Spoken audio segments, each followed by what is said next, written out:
quero ensinar para vocês as coisas que eu estou aprendendo no violão e quero aprender também um pouco com vocês.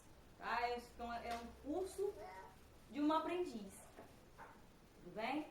Eu vou ensinar para vocês as partes do violão. Eu tenho aqui o corpo do violão, o braço do violão e a mão do violão.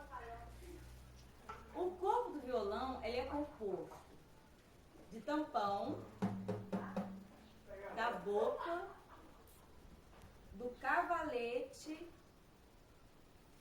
e do rastilho. O rastilho é onde as cordas se apoiam, tá?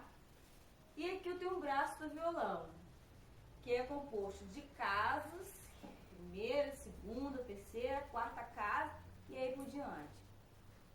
E eu tenho aqui também o traste.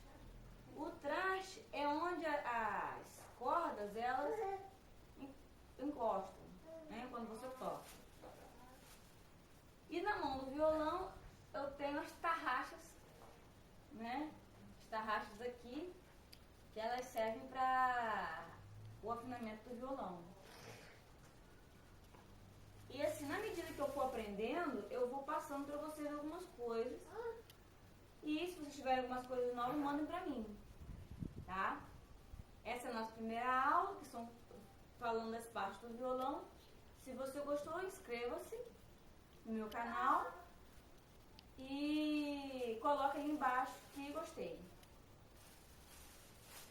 Até o nosso próximo vídeo.